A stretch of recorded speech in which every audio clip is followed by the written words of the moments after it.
ओम।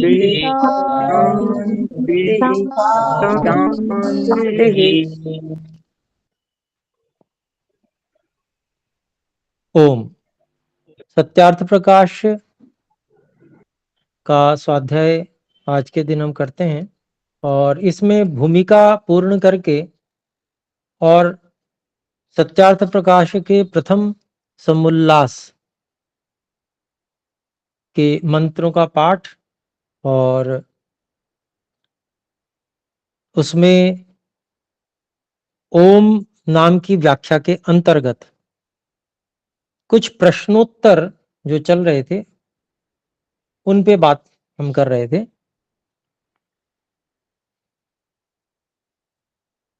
तो यहां पर जो ओम के अंतर्गत महर्षि दयानंद जी ने ओम का अर्थ बताया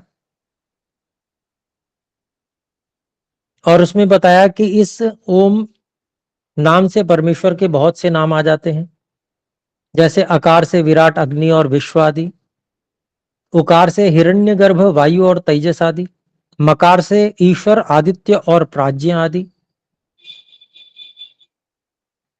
तो इस पर प्रश्न उठाया गया था कि परमेश्वर से भिन्न पदार्थों के वाचक विराट आदि नाम क्यों नहीं है।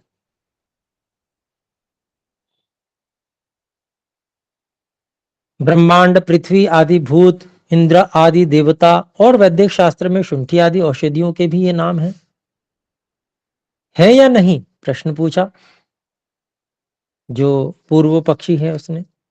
तो स्वामी जी उत्तर देते हैं परंतु परमात्मा के भी हैं। तो परमात्मा के नाम हैं तो उनका ग्रहण, उनसे परमात्मा का ग्रहण हो जाता है। लेकिन पूर्व पक्षी को यह समस्या हो रही है कि परमात्मा का ग्रहण हम ना करें, इसलिए वो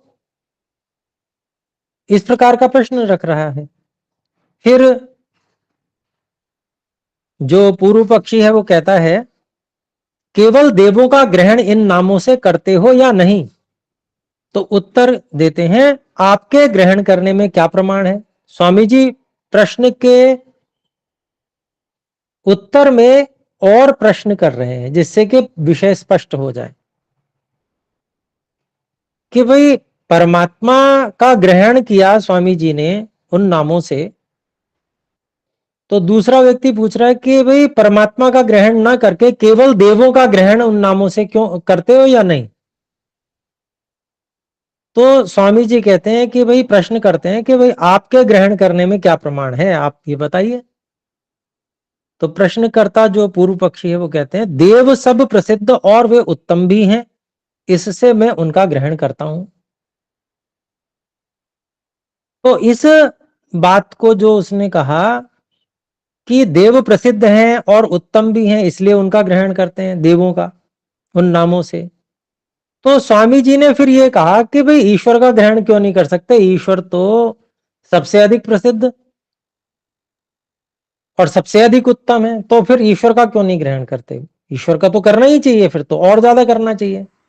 तो वही बात कहते हैं क्या परमेश्वर अप्रसिद्ध और उससे कोई उत्तम भी है, प्रश्न करके ये कह रहे हैं कि ये समझाने का प्रयास कर रहे हैं प्रश्न करके क्या ईश्वर से भी कोई उत्तम हो सकता है क्या। स्वामी तुम जी देवों की बात नमस्ते। कर रहे हो। स्वामी जी कहाँ से आप बोल रहे हैं, पेज क्या है? जी अभी सत्यार्थ प्रकाश का प्रथम समुल्लास आरंभ ही चल रहा है ठीक है और स्वामी जी। ऐसे बीच में बोलना नहीं है। आप सभी से निवेदन है, आपको ठीक है अगर स्वामी कुछ जी। पूछना है तो ये यहाँ पर चिन्ह है हाथ वाला, उसको छूइए, उसको छू जी लीजिए स्वामी तो आपका पता चल जाएगा। अब म्यूट कर लीजिए आप। धन्यवाद।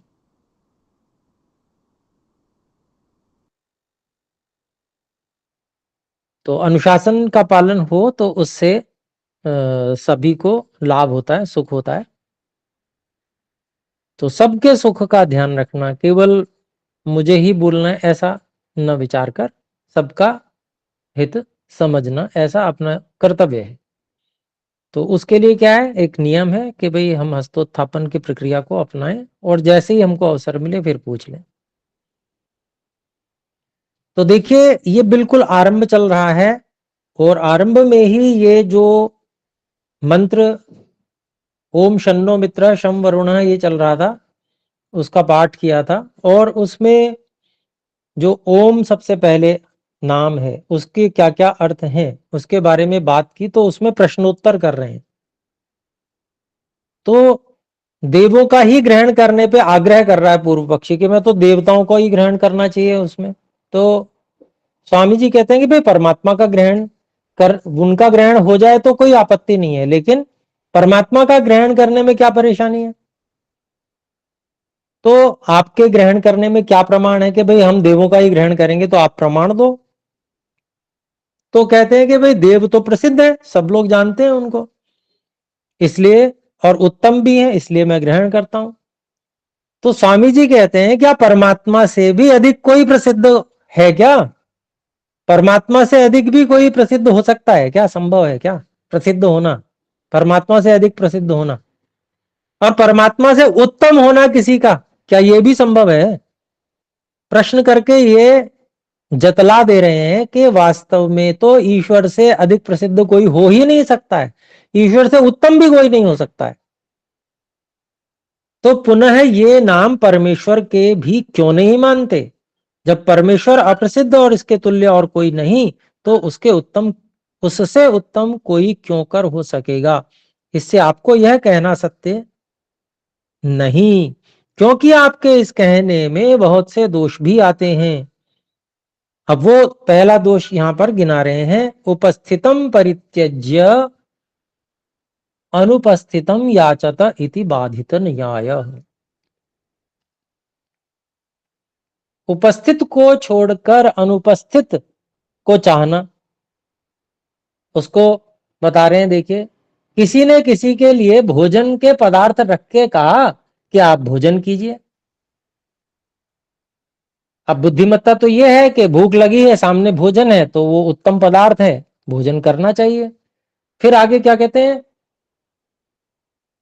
वह जो उसको छोड़ के, मतलब जिसको भोजन परोसा गया वो उस प्राप्त भोजन को छोड़ के अप्राप्त भोजन के लिए जहां तहां भ्रमण करे, उसको बुद्धिमान न जानना चाहिए, क्योंकि वह उपस्थित नाम समीप प्राप्त हुए पदार्थ को छोड़ के अनुपस्थित अर्थात अप्राप्त पदार्थ की प्राप्ति के लिए श्रम करता है। तो वो बुद्धिमान व्यक्ति नहीं है कि भाई सामने भोजन है, भूख भी लगी हुई है, भाई भोजन कर लो, उत्तम पदार्थ हैं सारे, पर वो उत्तम पदार्थों को उनको छोड़कर और अप्राप्त की कामना करके इधर उधर ढूंढता फिर रहा है। तो ये उचित नहीं है, ये ठीक नहीं है। इसलिए जैसा वह बुद्धिमान, जैसे वह पुरुष बुद्धिमान नहीं, वैसा ही आपका कथन हुआ, क्योंकि परमात्मा तो सर्वत्र व्यापक और संसार की जितनी क्रियाएं हो रही हैं सब में परमात्मा का ही धारण इत्यादि, पालन इत्यादि सारा कार्य परमात्मा का, जो सर्वव्यापक होते हुए परमात्मा कर रहे हैं, जो सिद्ध है, जिसके बिना कुछ हो नहीं सकता, उसको तो जो है छोड़ दिया और इधर उधर देवों, काल्पनिक देवों की कल्पना करके और उनका ग्रहण कर रहे हो, तो ये उचित नहीं है। फिर आगे कहते हैं, देखिए उसी को बात को जो मैंने अभी कही उसी को कह रहे हैं यहां पर स्वामी जी के शब्दों में, क्योंकि आप उन विराट आदि नामों के जो प्रसिद्ध प्रमाण सिद्ध परमेश्वर और ब्रह्मांड आदि उपस्थित अर्थों का परित्याग करके असंभव और अनुपस्थित देव आदि के ग्रहण में श्रम करते हैं, इससे इसमें कोई भी प्रमाण व युक्ति नहीं। तो ये बात समझने के लिए मैंने पिछली कक्षा में आपसे निवेदन किया था। अभी ये जो जितनी चर्चा हुई, ये पिछली भी चर्चा हुई थी, पिछली कक्षा में भी, तो अगर आप इसमें से कोई बात ऐसी समझ में नहीं आई है, ये जो अंतिम बात है इस पे मैं फिर से जोड़ दूंगा, इसको आपको समझना है।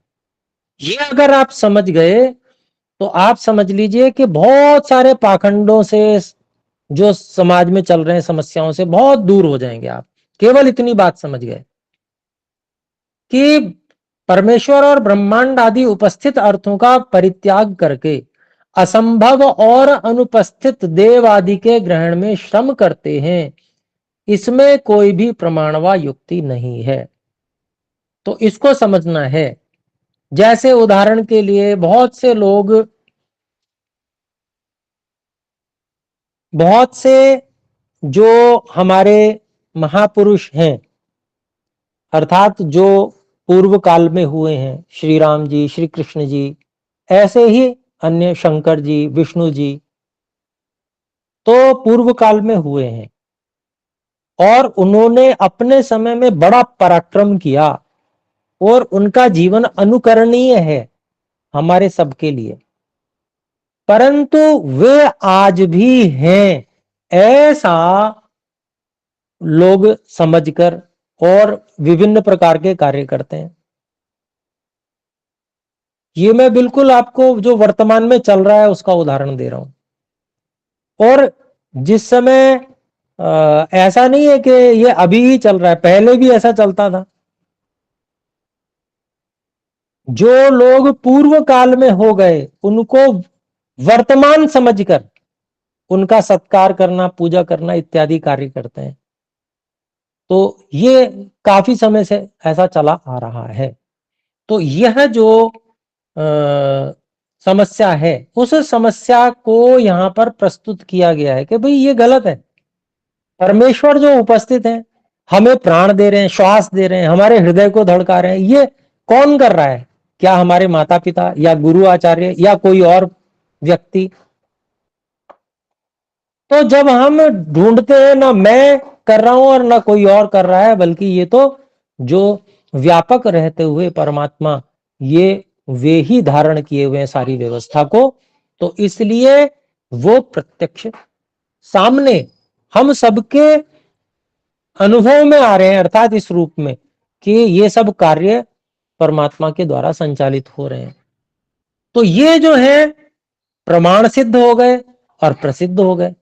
परमात्मा क्या हो गए? प्रमाण सिद्ध भी हो गए, प्रसिद्ध भी हैं। और ब्रह्मांड आदि पदार्थ ये तो सामने सभी चीजें दिख भी रही हैं, तारे हैं, सूर्य है, चंद्रमा है, धरती, पृथ्वी और ग्रह इत्यादि। तो ये उपस्थित अर्थ हैं। और अनुपस्थित कौन से हैं, असंभव कौन से हैं? वही देव आदि का ग्रहण। ये तो इसको अगर हमने समझ लिया तो हमारे दिमाग से, ये समझ लीजिए, मस्तिष्क से आधा पाखंड समाप्त हो जाएगा। जो सबसे बड़ी समस्या आज चल रही है कि वो समस्या दूर हो जाएगी। ये एक जो इतनी छोटी सी बात में स्वामी जी ने कह दिया, छोटे से वाक्य में कह दिया, इसको समझना बहुत आवश्यक है।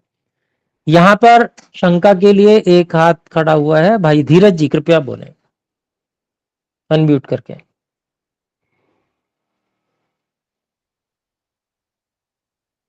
मुझे लगता है कि हाँ, प्रणाम जी, आचार्य जी।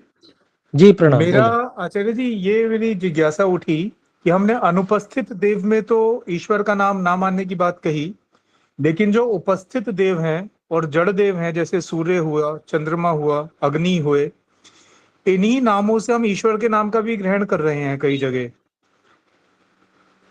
जैसे ओम अग्नि मीड़े पुरोहितम, ऋग्वेद के पहले मंत्र में भी अग्नि हम ईश्वर के नाम के लिए प्रयोग भी करते हैं, और अपने प्रातःकालीन मंत्रों में भी हम उसकी करते जी, हैं, ओम प्रश्न प्रातरग्नि एक बार फिर से प्रातरिंद्रम। स्पष्ट स्पष्ट तो मेरा प्रश्न प्रश्न रखने ये का है प्रयास कि करें। वही शब्द जो है, जो हम जड़ देवता के लिए प्रयोग कर रहे हैं, वही हम ईश्वर के लिए भी कर रहे हैं, ऐसा कैसे हो रहा है?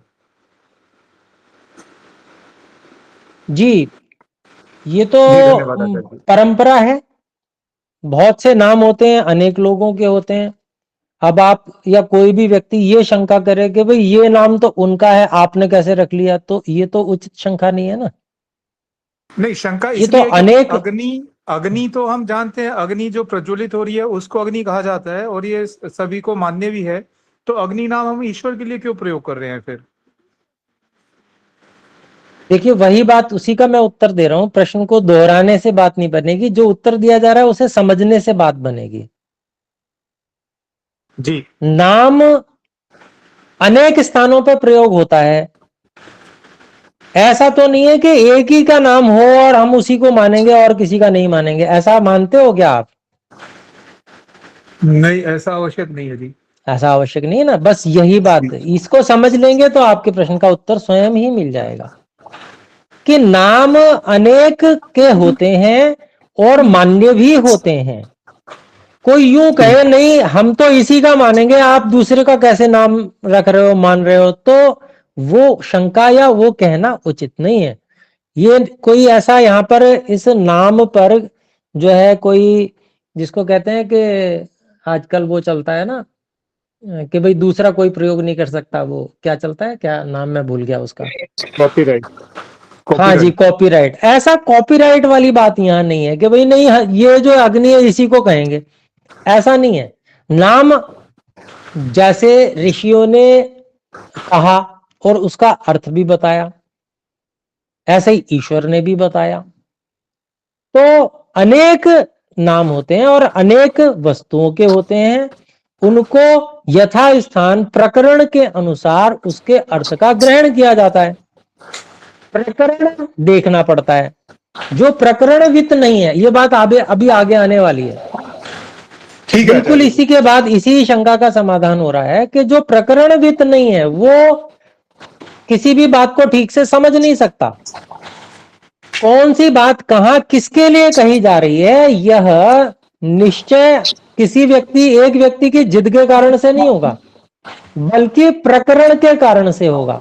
पीछे से क्या बात चली आ रही है, उस बात के अनुसार ही ये निर्णय होगा कि इस शब्द का क्या अर्थ किया जाए। तो यही बात, बस अगली बात आगे जो आ रही है उसी का समाधान है। ठीक है आचार्य जी, धन्यवाद। धन्यवाद जी।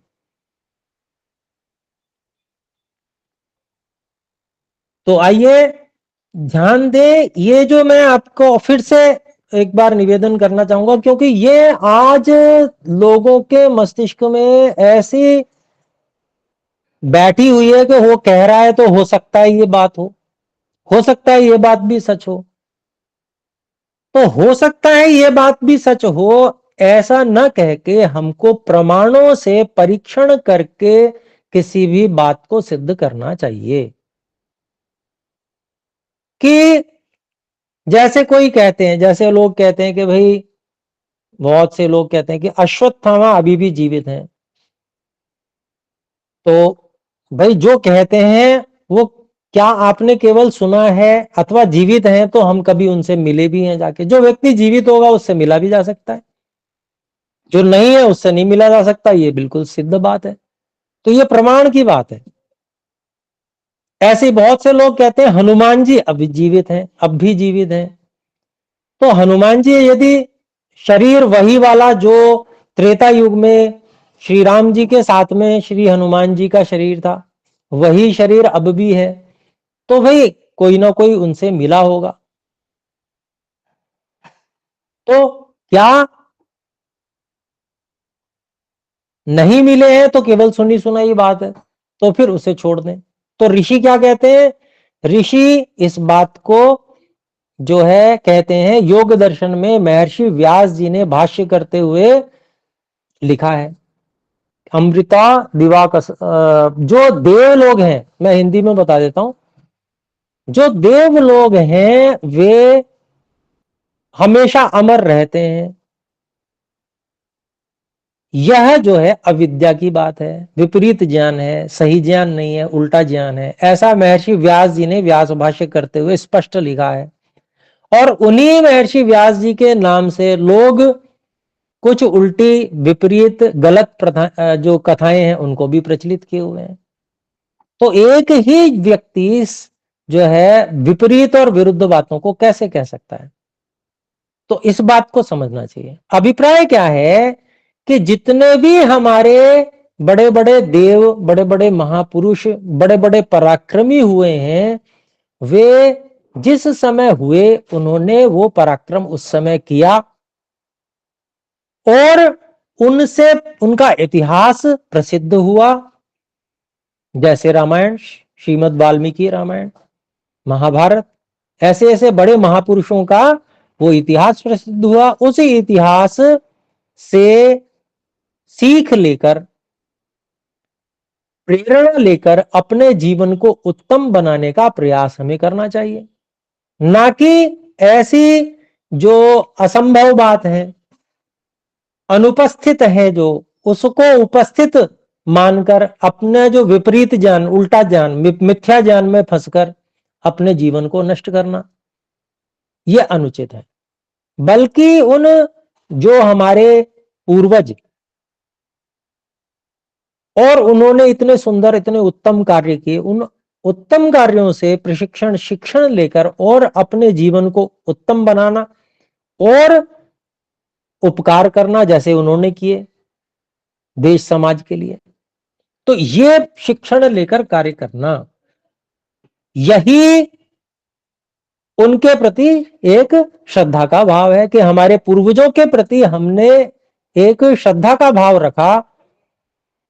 तो वो कैसे सिद्ध होगा कि हमने उनका अनुकरण किया, जैसे वो करते थे, जैसे उत्तम उत्तम कर्मों को वो करते थे, ऐसे ही उत्तम उत्तम कर्मों को हम भी करते हैं। यही उनके प्रति श्रद्धा का भाव है। श्री राम जी के प्रति श्रद्धा का भाव, श्री कृष्ण जी के प्रति श्रद्धा का भाव, उनके उत्तम उत्तम कर्मों के अनुसार अपने जीवन को भी बनाना।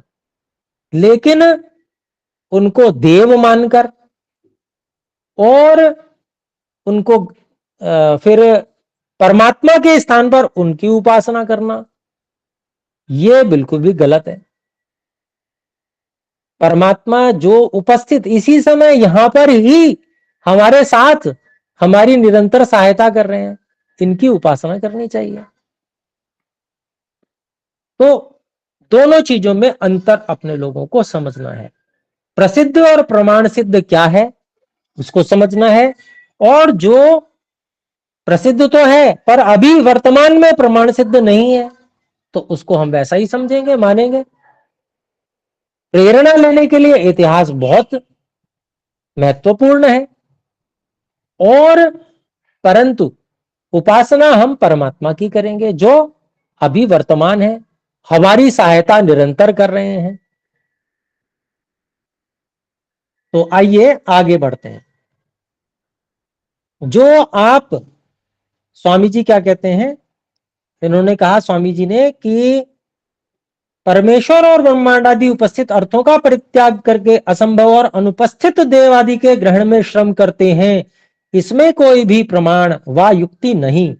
जो आप ऐसा कहें कि हे भृत्य त्वम सैंधवम आनय, अर्थात तू सैंधव को ले आ, तब उसको समय अर्थात प्रकरण का विचार करना अवश्य है, क्योंकि सैंधव नाम दो पदार्थों का है, एक घोड़े और दूसरा लवण का। लवण अर्थात नमक, आजकल नमक नाम से प्रसिद्ध है। जो स्वस्वामी का गमन समय हो, अपने स्वामी का, स्वस्वामी मतलब अपने स्वामी, मतलब मालिक का, अपने मालिक का गमन समय हो, जाने का समय हो, तो जब उस मालिक ने कहा सैंधवम आनय, तो जाने का समय हो तो नौकर को क्या करना चाहिए, घोड़े को ले आना चाहिए, और भोजन का काल हो तो लवण अर्थात नमक को ले आना उचित है।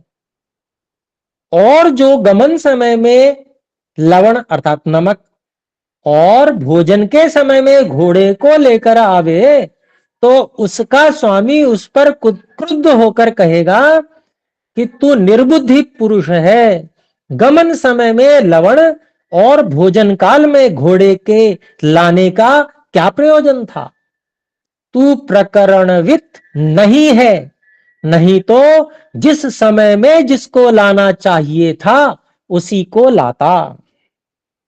जो तुझको प्रकरण का विचार करना आवश्यक था वह तूने नहीं किया, इससे तू मूर्ख है, मेरे पास से चला जा। अर्थात उसको ऐसा जो मालिक है, जो ऐसा नौकर है जो ठीक बात को नहीं समझ रहा है, उसको निकाल देगा। वो कहेगा भाई तू समझता ही नहीं है, तेरे रखने का क्या लाभ है? समय नष्ट होता है तेरे। 10 बार बताओ तब एक बार ठीक काम होगा। तो ये जो है यहां पर उदाहरण के रूप में दिया।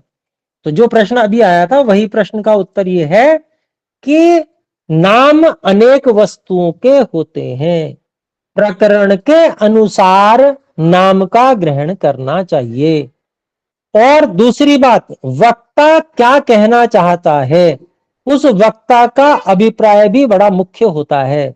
वक्ता परमात्मा का नाम ले रहा है और उसका परमात्मा का ग्रहण ना करके सुनते हुए किसी और चीज का ग्रहण करने लगे तो ये बुद्धिमत्ता नहीं है। ग्रंथ का आरंभ कर रहे हैं, ग्रंथ का आरंभ करते समय परमात्मा की स्तुति प्रार्थना उपासना की जाती है। किसी भी काम को प्रारंभ करने से पहले परमात्मा का नाम लेना बड़ा शुभ होता है। मध्य में अंत में सब, वैसे तो परमात्मा हर समय ध्यान में रखना चाहिए, लेकिन कोई भी शुभ कार्य कर रहे हो तो आरंभ परमात्मा के नाम से करना चाहिए। तो वक्ता का जो अभिप्राय है वो परमात्मा से है और उसी की वो व्याख्या कर रहे हैं। लेकिन पूर्व पक्षी जो है वो भिन्न पदार्थों का ग्रहण करने की बात करने लगे, तो उसका यहां पर समाधान दिया गया। तो आइए देखें आगे।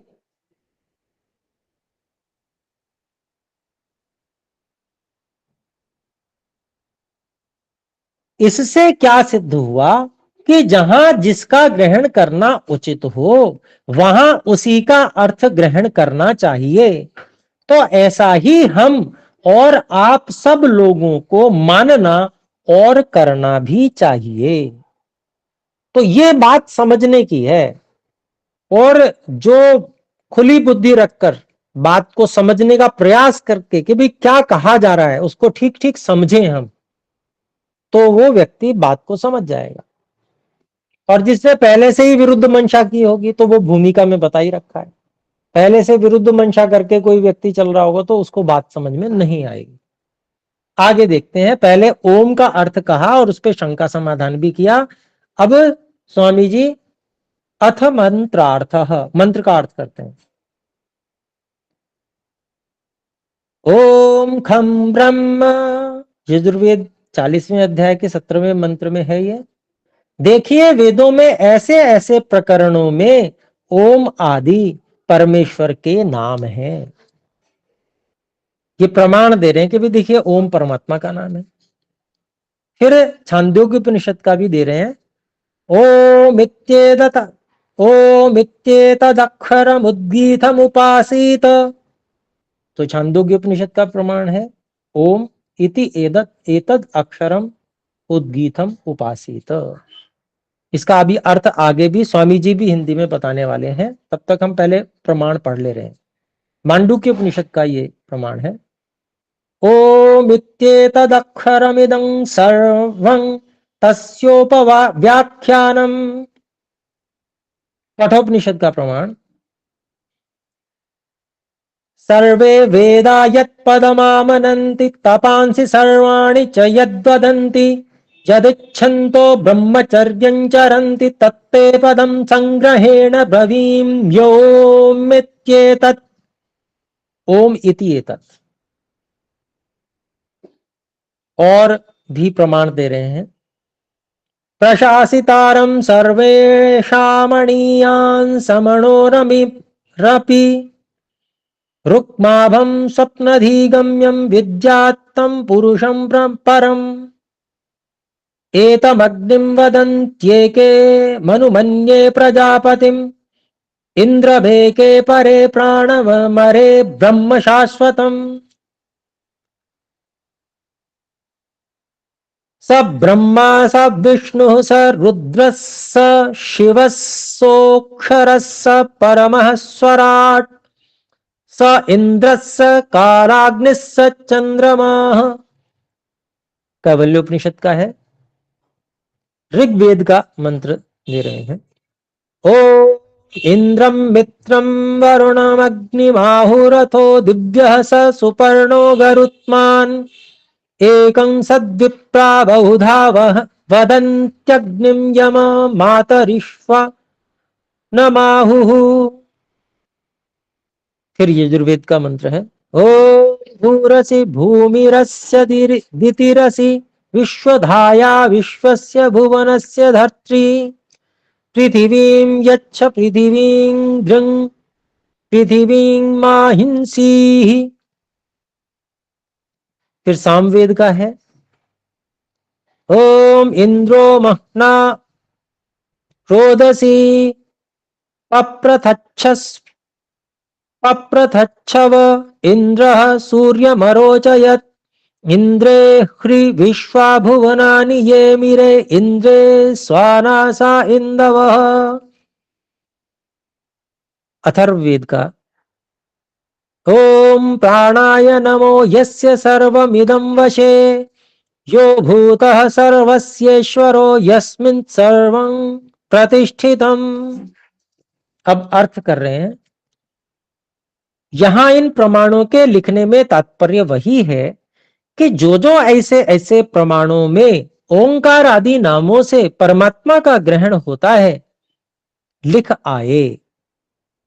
मतलब जहां पर परमात्मा का नाम ओंकार आदि नामों से ग्रहण हो रहा है, वो सब प्रमाण यहां पर दे दिए। तथा परमेश्वर का कोई भी नाम अनर्थक नहीं। जैसे लोक में दरिद्री आदि के धनपति आदि नाम होते हैं, इससे यह सिद्ध हुआ कि कहीं गौणिक कहीं कार्मिक और स्वाभाविक अर्थों के वाचक हैं। तो उदाहरण दिया है कि परमेश्वर का कोई भी नाम अनर्थक नहीं है, सभी नाम परमात्मा के सार्थक नाम है। उदाहरण दे रहे हैं कि जैसे संसार में नाम तो धनपति है लेकिन होता वो दरिद्र है, तो ऐसा परमात्मा के साथ घटित नहीं होता है। परमात्मा का जो नाम है वो गुण भी है।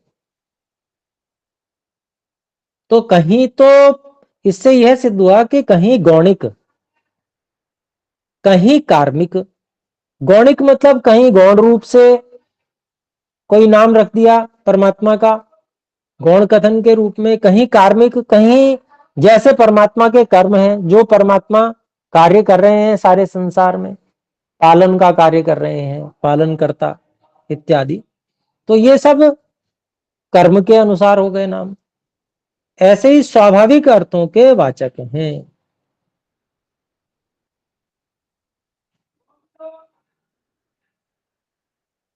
ओम आदि नाम सार्थक हैं।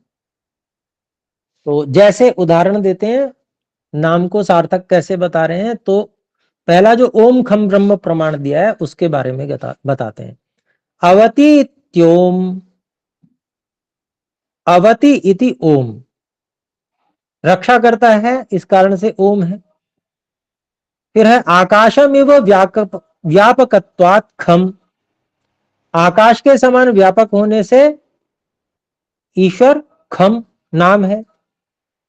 ख आकाश को कहते हैं सामान्य रूप से, लेकिन परमात्मा का भी नाम खम है क्योंकि आकाश के समान परमात्मा व्यापक है। फिर है सर्वेभ्यो बृहत्वात् ब्रह्म, सबसे बड़ा होने से ब्रह्म। अब इसी को हिंदी में बताते हैं। रक्षा करने से ओम, आकाशवत व्यापक होने से खम, और सबसे बड़ा होने से ब्रह्म ईश्वर का नाम है। तो ओम खम ब्रह्म यो मंत्र में जो ये कहा है, तो तीन नाम बताए हैं, ओम खम और ब्रह्म, परमात्मा के ही तीनों नाम। फिर आगे ओम इत्येतद अक्षरम उद्गीतम उपासित, इसका अभिप्राय जिसका नाम है और जो कभी नष्ट नहीं होता, उसी की उपासना करनी योग्य है, अन्य की नहीं। जिसका नाम ओम है, ओम जिसका नाम है या जिसका नाम ओम है, ऐसा कह ले।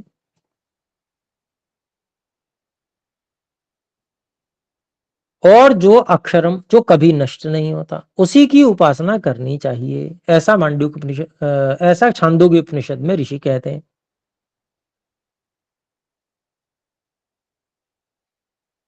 फिर आगे देखते हैं, ओम इत्येतद अक्षरम इदम, ये वाला जो प्रमाण मांडूक्य उपनिषद का, तो सब वेदादि शास्त्रों में परमेश्वर का प्रधान और निज नाम ओम को कहा है, अन्य सब गौणिक नाम है। तो उपनिषदों का प्रमाण देके, ऋषियों का प्रमाण देके ओम ही परमात्मा का सबसे प्रमुख नाम है, मुख्य नाम है।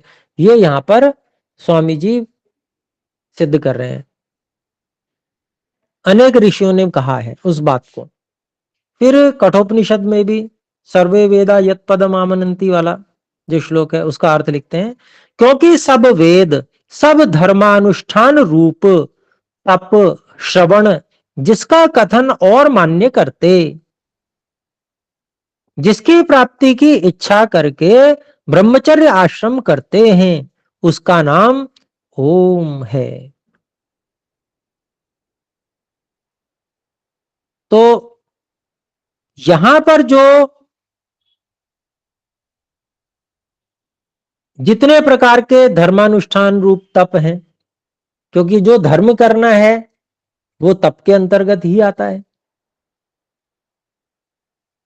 क्योंकि सामान्य रूप से वो बिल्कुल सहज नहीं होता। सहज तो क्या है, इंद्रियों के प्रवाह में बहते चले जाना वो सहज है, और इंद्रियों को थाम के रखना, रोक के रखना, ये धर्म है, ये तप है। तो यह जो सब धर्मानुष्ठान रूप तप श्रवण जिसका कथन और मान्य करते,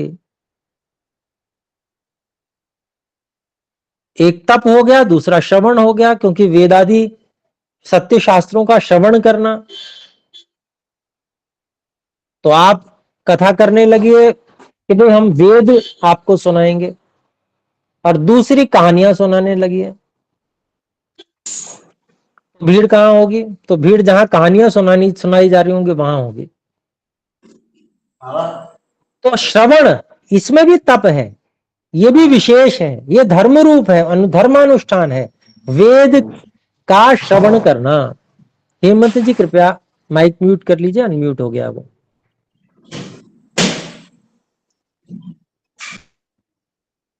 धन्यवाद जी। तो सब वेद, ये सब धर्मानुष्ठान आदि करने वाले सब जो ऋषि हैं, इसी का कथन और मान्य करते हैं, जिसकी प्राप्ति की इच्छा करके ब्रह्मचर्य आश्रम करते हैं, उसका नाम ओम है। फिर आगे देखते हैं, प्रशासितारम इसका अर्थ कर रहे हैं, जो सबको शिक्षा देने हारा, सूक्ष्म से सूक्ष्म स्वप्रकाश स्वरूप समाधिस्थ बुद्धि से जानने योग्य है, उसको परम पुरुष जानना चाहिए। तो परमात्मा की पहचान, जो सबको शिक्षा देने हारा, कैसे शिक्षा देते हैं? तो अंतर्यामी है, अंदर हैं सबके, और वहीं से शिक्षा देते हैं। सूक्ष्म से सूक्ष्म स्वप्रकाश स्वरूप है, समाधिस्थ बुद्धि से जानने योग्य है। सामान्य ऐसे नहीं, मोटी बुद्धि से नहीं समझ में आएंगे ईश्वर, उसके लिए तप करना पड़ेगा, उसके लिए बुद्धि को सूक्ष्म बनाना पड़ेगा और समाधि लगानी पड़ेगी। फिर आगे जो प्रमाण है, एतम अग्निम वदंत एके मनुमन्य प्रजापतिम, ये जो छठा प्रमाण है उसका अभिप्राय बता रहे हैं स्वामी जी। और स्वप्रकाश होने से अग्नि, विज्ञान स्वरूप होने से मनु, सबका पालन करने से प्रजापति, और परमेश्वर्यवान होने से इंद्र, सबका जीवन मूल होने से प्राण, और निरंतर व्यापक होने से परमेश्वर का नाम ब्रह्म है। तो क्यों नाम पड़ गया ये? जैसे अभी प्रश्न किया था कि भी अग्नि क्यों कह रहे हैं ईश्वर को, तो यहां पर इस मंत्र के माध्यम से स्वामी जी बता रहे हैं कि स्वप्रकाश होने से परमात्मा अग्नि। स्वप्रकाश का मतलब जैसे अग्नि जो है उसका अपना प्रकाश होता है, अग्नि को दिखाने के लिए कुछ और की जरूरत नहीं होती है, ऐसे ही परमात्मा को जनाने के लिए किसी और माध्यम साधन की अपेक्षा नहीं है। थोड़ा सा व्यक्ति अगर समझदारी से काम ले तो ईश्वर उसको समझ में आने लगेंगे स्वतः ही, अपने आप ही। समझदारी का मतलब क्या है कि व्यक्ति को सोचने समझने का ढंग आना चाहिए, कि प्रमाणों का प्रयोग करना आना चाहिए, यही समझदारी है। तर्कशील होना चाहिए, बुद्धि खुली हुई होनी चाहिए, समझदारी इसी को कहते हैं।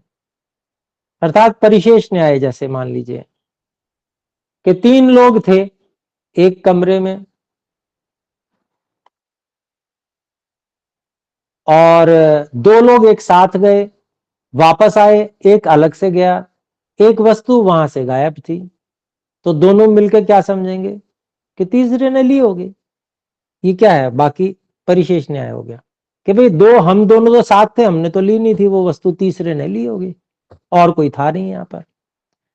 तो क्या समझ कहेंगे इसको, समझने का तरीका हमें पता है कि भाई देखो हृदय धड़काना वाला कौन है, तो हम स्वयं तो धड़का नहीं रहे, माता पिता और भाई बंधु और कोई ऐसे रिश्तेदार या और कोई गुरुजी, सबको देख लो तो कौन धड़का रहा है, तो फिर ये शक्ति तो परमात्मा की है जो निरंतर हृदय भी धड़क रहा है, जन्म से लेकर मृत्यु तक धड़कता है, एक क्षण विश्राम लिए बिना। तो ये सब बातें ईश्वर को समझने में काम आती हैं। तो आइए देखें इसमें स्वप्रकाश होने से अग्नि, अर्थात ईश्वर को जानने के लिए थोड़ी सी समझदारी, और परमात्मा ने समझदारी दी हुई है, लोग उसको कुंद कर लेते हैं या कुंद कर देते हैं दूसरों की। अगर व्यक्ति सामान्य रूप से समझदारी का उपयोग करे तो समझ सकता है। तो परमात्मा स्वप्रकाश होने से उनका नाम अग्नि है, विज्ञान स्वरूप होने से मनु ईश्वर का नाम है, और सबका पालन करने से परमात्मा का नाम प्रजापति है, और परमेश्वर्यवान होने से इंद्र, सबका जीवन मूल होने से प्राण। इंद्र नाम किससे है, परमेश्वर्यवान होने से, और जीवन मूल सबके जीवन का कारण होने से प्राण ईश्वर का नाम है, और निरंतर व्यापक होने से परमेश्वर का नाम ब्रह्म है। तो ईश्वर के नामों कि किस कारण से ये नाम ईश्वर का ऐसा है, तो ये इस जो है प्रमाण में बताया गया है, मनुस्मृति में। फिर आगे देखते हैं, स ब्रह्मा इत्यादि जो है, सब जगत के बनाने से ब्रह्मा, सर्वत्र व्यापक होने से विष्णु, दुष्टों को दंड देके रुलाने से रुद्र, मंगलमय और सबका कल्याण करता होने से शिव, यह सर्वम अश्नुते न क्षरति न विनश्यति तदक्षरम, यह स्वयं राजते सस्वराट, योग्निरिव कालः कलयिता प्रलय करता स कालाग्निरीश्वर। तो पहले अक्षर के विषय में जो संस्कृत में बताया था उसी को हिंदी में बता रहे हैं, जो सर्वत्र व्याप्त अविनाशी है, इसलिए ईश्वर का नाम अक्षर है। फिर स्वराट, स्वयं प्रकाश स्वरूप है, वह स्वराट है।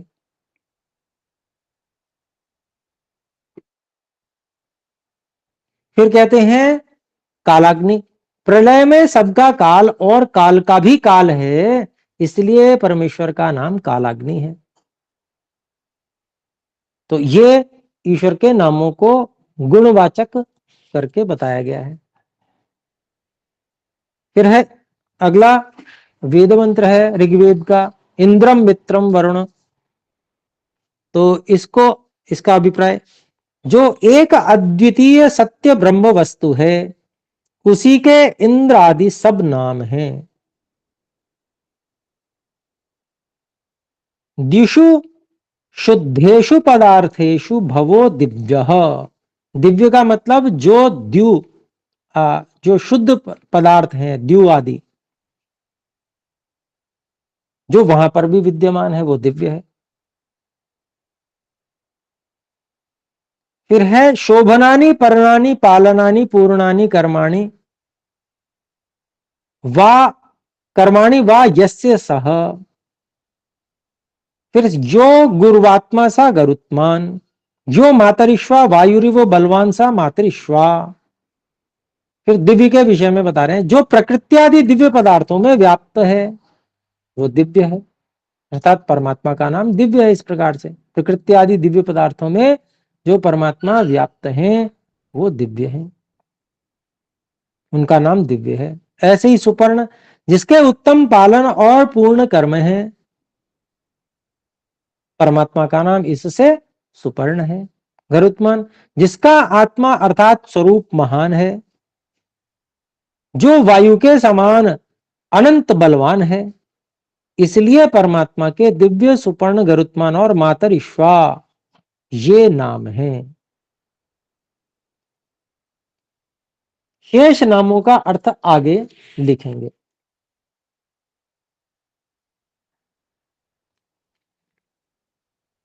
फिर एक जो प्रमाण दिया है भूमि रसी यजुर्वेद का, उसका लिखते हैं, भवंती भूतानि यस्यां सा भूमि ही, जिसमें सब भूत प्राणी होते हैं, इसलिए ईश्वर का नाम भूमि है। तो सब कुछ परमात्मा में ही तो है, जिसको हम सामान्य भूमि कह रहे हैं ये भी तो परमात्मा में ही है, इसलिए ईश्वर का नाम भूमि है।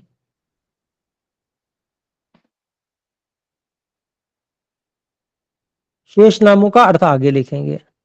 इंद्रो महना इत्यादि जो मंत्र है सामवेद का, उसका अभिप्राय बताते हैं। इस मंत्र में इंद्र परमेश्वर का ही नाम है, इसलिए यह प्रमाण लिखा है। फिर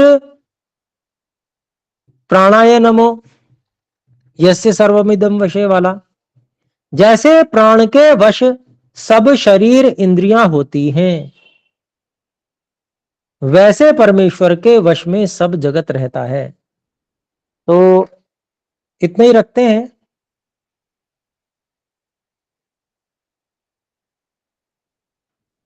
अब प्रश्न कर सकते हैं जी। बहन सरोज अग्रवाल जी से निवेदन है, कृपया बोले। जी आचार्य जी प्रणाम। प्रणाम। तो आज असल में मैं पिछली बार पूछना चाह रही थी कि मैं अब तो इंद्र का समझ में आ रहा है आचार्य जी। पिछली बार में क्योंकि इंद्र जो हम देखते हैं ना, जो पढ़ते हैं वो तो महा करप्ट व्यक्ति थे, उनकी यहाँ पर इंद्राय नमः ये सब क्यों होता है, ये मैं पिछली बार पूछना चाह रही थी। तो जी देखिए, इंद्र यहाँ परमात्मा का नाम है, और इतिहासकारों ने हो सकता है वैसा व्यक्ति थे अथवा नहीं थे, अथवा किसी ने इस प्रकार की बातें लिख दी, वो भी इतिहास का पक्का पता नहीं है। ठीक ठीक हम किसी ने कुछ लिख दिया, कहानी बना दी, हम उसको मान भी लें, तो उसमें थोड़ा सा हमें विचार करना चाहिए। क्योंकि देखिए हमारे इतिहास में भी बहुत मिलावट की गई। ये जो स्वतंत्रता के बाद के 70 साल में इतिहास में जबरदस्त मिलावट हुई है जी। आप ये समझ लीजिए पूर्व के काल में कितनी संभावना है। तो इसलिए थोड़ा सा हमको विचार करके ही सारे इतिहास को समझना चाहिए। हो सकता है कि हमारे इतिहास में इस प्रकार की मिलावट करके हम ही को कि भाई तुम लोग तो ऐसे भ्रष्ट थे इत्यादि, हमको गिराने के लिए, हमको हमारी नजर में गिराने के लिए कि इस प्रकार का षड्यंत्र किया गया हो, ये भी हो सकता है। तो देखिए कोई आवश्यक नहीं है, और जो सही अर्थ किसी भी चीज के हैं तो वो सही अर्थ लेना और समझना आना चाहिए। जी आचार्य जी, एक बार मुझे पुनः इंद्र का अर्थ बतला दीजिए। इंद्र यदि परमेश्वर्य धातु से इंद्र शब्द सिद्ध होता, आगे आएगा भी, तो उसके कारण से इंद्र शब्द का अर्थ है जो अत्यंत ऐश्वर्यवान है, परम ऐश्वर्यवान है, ऐसे परमात्मा। ये जितने भी हमको ऐश्वर्य दिख रहे हैं, मतलब सारे ये परमात्मा के ही ऐश्वर्य है। आचार्य जी, ये भी हो सकता है जो इंद्रियों को कंट्रोल करते हो। जी जी बिल्कुल, इंद्रियों को पूरी तरह से वश में रखने वाला भी इंद्र ही कहलाता है। जी बिल्कुल। अब बहुत अच्छा हो गया आचार्य जी, बहुत मैं भ्रमित रही हूँ। अच्छा जी, एक प्रश्न और है कि मुझसे बोलें। किसी ने पूछा था कि जैसे शांति बोलते हैं ना 3 बार, शांति ही शांति ही शांति ही, तो ये विसर्ग जो आते हैं वो क्यों, उन्होंने पूछा मेरे से ऐसा, ये मैं अपने लिए क्लियर करना चाहती हूँ। जी देखिए, शब्द होता है उसको कहते हैं कि अपदम न प्रयुंजीत। संस्कृत में एक नियम है कि कोई भी शब्द बिना पद बनाए प्रयोग में नहीं लाया जाता जी। और पद बनाने के लिए उसमें या तो सुप या तो तिंग ऐसे कुछ व्याकरण के जो हैं कुछ प्रत्यय हैं, जो प्रत्यय हर शब्द के अंत में जरूर लगते हैं। क्रियापद में तिंग लगते हैं और जो शब्द नाम रूप इत्यादि होते हैं उनमें सुप लगते हैं। उसके बिना पद नहीं माना जाता। ठीक है, ये एक मोटी परिभाषा मैंने बताई। तो उसमें उसी के लिए ये जो विसर्जनीय है वह उस प्रत्यय, वही प्रत्यय ये है, वो प्रत्यय का ही रूप विसर्जनीय के रूप में आ गया है। आचार्य जी एक और प्रश्न ये है जी कि एक तो पहली बात है मैं उन्हें समझाऊं किस तरह, वो तो संस्कृत की नहीं है विद्यार्थी। दूसरी जी बात ये तो कि मैं ये दूसरी जानना बात, चाह हाँ रही बोले बोले बोले दूसरी सर, बात मैं फिर ये से। जानना चाह रही थी कि हर बार मतलब विसर्ग देके उनको एक तरह से अलग किया गया है पद नहीं, बना के। उसको सुनिए सुनिए सुनिए, जी उसको संधि भी की जा सकती है। हर बार वो विकल्प है उसमें। हम हमारी विवक्षा, विवक्षा कहते हैं कहने की इच्छा, हम जी कैसे कहना चाहते हैं ये हमारे ऊपर निर्भर है। हम किसी चीज को अलग अलग कहना चाहते हैं तो हम बोलेंगे ओम शांति शांति शांति। और अगर हम उसको संहिता में कहना चाहते हैं, संहिता कहते हैं एक सब बिल्कुल निकट निकट, जी पास पास, तो हम उसमें संधि भी कर सकते हैं।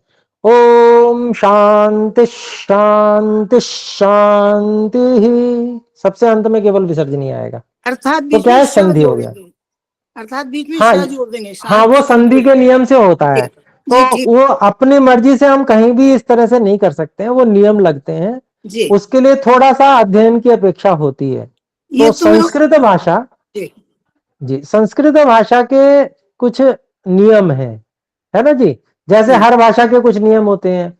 अगर कोई व्यक्ति इंग्लिश भाषा को, अंग्रेजी भाषा को अंग्रेजी के नियम के अनुसार नहीं बोलेगा तो उसकी उसके उस पे लोग हंसते हैं। ठीक इसी प्रकार से संस्कृत भाषा के नियमों का भी कोई प्रयोग नहीं करेगा तो उसकी भी हंसी होगी। तो इसलिए उनके नियमों को जो नहीं जानते हैं उनको फिर यही कहना चाहिए कि भाई आप नहीं जानते हो तो आपको जानना चाहिए भाषा को। ये तो हमारी भाषा है, भारत की भाषा है जी और हमारे सारे ग्रंथ ही इसमें लिखे हुए हैं, तो ये हमारा कर्तव्य बनता है कि हम इस भाषा को जानें और जनवाएं। ये हर भारतीय का कर्तव्य है। अगर वो भारत से प्रेम करता है, अगर वो राष्ट्र से प्रेम करता है, तो ये हर भारतीय का कर्तव्य है कि उसको संस्कृत लिखना, पढ़ना, बोलना सीखना चाहिए ही चाहिए। तभी वो अपने शास्त्रों को, अपनी जो संस्कृति है उसको समझ सकता है। जी ठीक है जी, आचार्य जी धन्यवाद। धन्यवाद जी। भाई धीरज जी प्रणाम, कृपया बोले। प्रणाम आचार्य प्रणाम जी। प्रणाम जी। नमस्ते आचार्य जी, मैं शौनक बोल रहा हूँ। मैंने आचार्य कश्यप जी से संस्कृत में सीखा था कि ईडह पदांता दति वाली संधि में या एक के बाद ही अवग्रह चिन्ह लगता है, लेकिन यहाँ पे जैसे एक श्लोक है, उपस्थितम परित्यज्यानुपस्थितम याचत इति बाधित तन्यायः, तो इसमें आ की मात्रा के बाद भी अवग्रह चिन्ह लगा हुआ है, ऐसा क्यों? छपाई में जी मेरी पुस्तक में तो नहीं लगा है ये।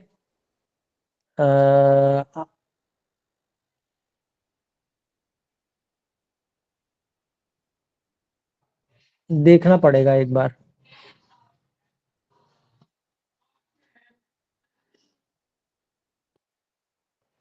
दूसरी जगह जो शंका है वो बोलो। आचार्य जी जी एक और जी जगह भी बोले। है, ओम शन्नो मित्रः शं वरुणः शन्नो भवत्वर्या भवत्व भवत्तर्यमा।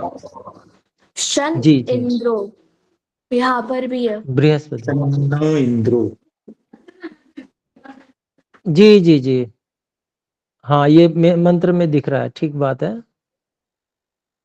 तो ये जो चिन्ह है ना, इनके विषय में थोड़ा सा इसके क्योंकि वेद के जो है नियम, वेद में जो उच्चारण और लेखन प्रक्रिया के नियम होते हैं, वो इसका अलग एक वो होता है, प्रातिशाख्य कहते हैं जिसको, उसके अनुसार होते हैं। तो मैंने वो पढ़े हुए नहीं है अभी प्रातिशाख्य, तो मैं नहीं बता पाऊंगा इसको। ठीक है जी, जी आचार्य जी। धन्यवाद जी। डॉक्टर ममता जी कृपया बोलें। प्रणाम आचार्य जी। जी प्रणाम। हाँ आचार्य जी, मेरा प्रश्न ये था कि जैसे हम जब बच्चों को, जिस तरह से आप अभी हमें समझा रहे थे, जब हम सेम चीज उन्हें समझाने की कोशिश करते हैं, जैसे आपने कहा कि दिल की धड़कन हो रही है, तो इससे ज्यादा और सूक्ष्म एग्जाम्पल क्या है कि ईश्वर हमारे अंदर है। लेकिन जब हम इस तरह के एग्जाम्पल्स अपने बच्चों को देते हैं, तो वो हमें ये कहते हैं कि ये तो साइंस है, ये मतलब यहाँ कहाँ परमात्मा का वो हो रहा है। मतलब तो हम बच्चों को किस तरीके से, क्योंकि वो चीज हम साक्षात्कार नहीं कर पा रहे, बच्चे देख नहीं पा रहे, तो उन्हें किस तरीके से हम समझाएं मतलब। ये बात साइंस जो भी है, मान लीजिए साइंस किसी भी चीज को दूसरा शब्द दे देने से वो बदल नहीं जाती है। कि कोई व्यक्ति उसको कहे ये साइंस है, कोई कहे कि ये नियम है, तो नियम क्यों है, क्या ये प्रश्न नहीं किया जा सकता? भाई यहां पर ही हृदय क्यों है, पत्थर में क्यों नहीं हृदय, वहां पर क्यों नहीं धड़कता, या और कहीं क्यों नहीं धड़कता? कोई व्यवस्था कहीं पर है कहीं पर नहीं है, इसका मतलब क्या है? इसका मतलब ये है कि वहां पर वो व्यवस्था करने वाला है। हम क्योंकि एक सुनिश्चित तथ्य ये है कि जो चेतन सत्ता होती है वो रूप रंग आकार वाली नहीं होती है। कोई भी चेतन सत्ता नहीं होती, हम भी नहीं है और परमात्मा भी नहीं है। हम अगर अपने आप को शरीर समझते हैं तो हमें ऐसा लगेगा कि जैसे हम शरीर, ये शरीर है, तो हमको लगेगा हमारा आकार है। परंतु क्या हम शरीर हैं, थोड़ा सा हमें विचार करना चाहिए। यदि हम शरीर होते तो फिर शरीर ही सदा रहता, परंतु ये शरीर छूट के दूसरा शरीर मिलता है। इस शरीर को छोड़कर जब आत्मा दूसरे शरीर के लिए जाती है, उस समय दिखती नहीं है। इस बात से ये स्पष्ट सिद्ध होता है कि जो चेतन तत्व है, चेतन सत्ता है, वो रंग रूप आकार वाली नहीं होती है। जो चेतन सत्ता है वो रंग रूप आकार वाला कभी भी नहीं होता है। तो परमात्मा भी रंग रूप आकार वाले नहीं है, तो इसमें आश्चर्य की क्या बात है? जब हम ही रंग रूप आकार वाले नहीं है तो परमात्मा भी नहीं है। और परमात्मा, हमारे और परमात्मा में अंतर यह है कि हम एकदेशी हैं, एक ही स्थान पर रहते हैं, सूक्ष्म हैं। परमात्मा सर्वव्यापक है, इतना अंतर है। चेतन दोनों हैं, हम भी जैसे हम अनुभव करते हैं ऐसे ईश्वर भी अनुभव करते हैं। ईश्वर में बहुत अधिक शक्ति है, हम में बहुत कम शक्ति है। तो वो अपनी शक्ति का उपयोग परोपकार के लिए कर रहे हैं ईश्वर। इसलिए हमको हमारी सामर्थ्य को बढ़ा दिया, हमको साधन देकर, शरीर रूपी साधन दिया और हमारी सामर्थ्य को बढ़ा दिया। ये उपकार परमात्मा ने किया है। अब इसको आप नाम कुछ भी दो, नाम बदल देने से वो शक्ति का खंडन थोड़ी हो सकता है। वो तो उस शक्ति को तो मानना ही पड़ेगा, कोई मना करे ही नहीं सकता किसी हाल में। ठीक है, धन्यवाद आचार्य जी, जी धन्यवाद। धन्यवाद जी। जी श्रीमान भीष्म देव जी कृपया बोले। महोदय जी नमो नमः। नमो नमः जी। हाँ, मैं ये पूछना चाह रहा था, जैसे आपने कहा जैसे राम जी और कृष्ण जी कि उनके उत्तम आचरणों को हम सबको जीवन में उतारने का प्रयास करना चाहिए, चलना चाहिए, लेकिन हम राम कृष्ण को भगवान नहीं मान सकते, ऐसा लगा आपके बातों से। तो क्या हम राम जी को और कृष्ण जी को भगवान नहीं मानेंगे? जी मैं शब्द बदलूंगा, परमात्मा नहीं मानेंगे। भगवान शब्द के बहुत सारे अर्थ हैं। भगवान तो जो ऐश्वर्यवान, विशेष ऐश्वर्यवान हो, बहुत जिसमें दृढ़ता हो, दृढ़ इच्छा शक्ति हो, जो बहुत सामर्थ्यवान हो, वो भी भगवान कहलाते हैं। तो भगवान की जगह परमात्मा शब्द का प्रयोग कीजिए। आत्मा और परमात्मा दो सत्ताएं हैं, तो वो परमात्मा नहीं है, आत्मा ही है, ये समझना चाहिए। ठीक है जी। जैसे जैसे अवतारवाद के अंतर्गत भगवान ही जैसे मतलब अवतरित होते हैं, हम सुनिए पढ़ते हैं सुनिए, जैसे राम। हाँ हाँ, ये सब बातें आगे आने वाली हैं, लेकिन मैं संक्षेप से आपको बता देता हूं। देखिए, अवतारवाद की अवधारणा जो है वो ठीक नहीं है। उसका कारण ये है कि जो सर्वत्र व्यापक है उसका आना जाना कहीं नहीं हो सकता, और जिसने सब कुछ को धारण किया हुआ है उसको आप ये कैसे कह सकते हैं कि उसने एक शरीर को ही धारण किया हुआ है? क्या उसने आपके शरीर को और मेरे शरीर को धारण नहीं किया? परमात्मा ने क्या धारण नहीं किया, पहले हमें यह बताइए। क्या चीज ऐसी है जो धारण नहीं की हुई ईश्वर ने? कण कण को धारण करने वाले को एक शरीर को धारण करने वाला कहना यह अनुचित है, उचित नहीं है। ठीक है जी। जी। जो सब कुछ को धारण कर रहा है, मेरे को, आपको, जो हम चेतन, हम शरीर से अलग अपने आप को माने, हम जो चेतन, हमको भी धारण करने वाले परमात्मा है। शरीर, धरती, चंद्र, आकाश, तारे, सूर्य, आप गिनते चले जाइए, आकाश गंगाएं, अरबों अरब आकाश गंगाएं जो है, एक के बाद एक के बाद एक के बाद सब कुछ को धारण करने वाले परमात्मा है। तो ईश्वर के सही स्वरूप को समझकर ईश्वर की उपासना की जाएगी। अब उसको गलत रूप में अगर पूजने लगेंगे तो उपासना परमात्मा की नहीं होगी, फिर की मतलब गलत उपासना हो जाएगी वो। और गलत उपासना हो रही है, इसलिए सब बुरे हाल हो रहे हैं सारे देश के। तो इसको अपने लोगों को ध्यान देना है, समझना है और समझाना है। भाई, हमको जिद नहीं करनी है, सीधी सी बात। और ना ही किसी से हमको ज्यादा कोई झगड़ा करने लगे तो कोई बात नहीं, भाई साहब आप जैसा मानते हो मानो, कोई बात नहीं, झगड़ा नहीं करना है। समझ स्थापित करनी है कि देखिए सही बात ये है, हमारी बात कहीं से आपको गलत लग रही है तो बताइए ये गलती है आपकी बात में। ठीक है जी। जी जी, बहन सरोज जी कृपया शीघ्रता से रखें, क्योंकि आचार्य अगली बहुत कक्षा जल्दी में। से बस इतना ही मैं पूछना चाह रही, इन्हीं के प्रश्न पर मुझे आया कि एक बार हम 8:30 बजे वाली क्लास में सुन रहे थे कि आत्मा जो है परमात्मा का अंश नहीं है। तुम मतलब मैं क्लियर करना चाहती हूँ, क्या नहीं है या क्या है? जी बिल्कुल नहीं है। तो फिर क्या है आत्मा? आत्मा स्वतंत्र सत्ता है, अच्छा, और वो हमेशा से थी, है और रहेगी, ऐसी की ऐसी ही रहेगी, इसमें कोई परिवर्तन कभी नहीं होता, नित्य है। जी जैसे परमात्मा नित्य है, ऐसे ही हर आत्मा भी नित्य है। तो उसका परमात्मा से कोई संबंध नहीं है? संबंध क्यों नहीं है? परमात्मा ने धारण किया हुआ है, परमात्मा निरंतर सहयोग कर रहे हैं जी। तो माता पिता आचार्य गुरु सारे संबंध है परमात्मा के साथ में, संबंध क्यों नहीं है? अच्छा जी जी, सारे संबंध हैं, सारे संबंध हैं, मतलब परमात्मा ही सब कुछ है हमारे लिए। जी ठीक है जी। धन्यवाद तो आचार्य जी, प्रणाम धन्यवाद आचार्य जी। गुरु जी, गीता में तो कहा गया है मामे वंशो जीव लोके जीव हो सनातना। जी तो गीता मेरा की ये कक्षा में वंश है, जुड़िए। कौन है? हाँ, गीता में जुड़िए, वहां कक्षा में उसको स्पष्ट किया गया है, उसके वीडियो भी हैं, देखिए समझिए। स्वयं श्री कृष्ण जी ने स्पष्टीकरण किया हुआ है, बस आप लोग और बाकी जो लोग हैं समझाने वाले समझाते नहीं है। स्वयं श्री कृष्ण जी ने सही बात को स्पष्ट किया हुआ है, वो क्या कह रहे हैं। तो उसको आप, गीता की कक्षा और अलग से भी होती है, उसकी वीडियोस भी हैं, उसको सुनिए, आपको सब चीजें स्पष्ट होंगी। धन्यवाद जी। तो अभी विराम करते हैं, अगली कक्षा भी है। आप सभी का बहुत बहुत धन्यवाद। आइए मिलकर एक बार ओम का उच्चारण करते हैं।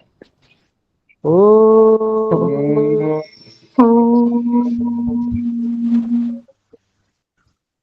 सभी को सादर नमस्ते। नमो नमः महोदय, धन्यवाद। नमस्ते। अगली कक्षा किसकी है? अगली क्लास किसकी है?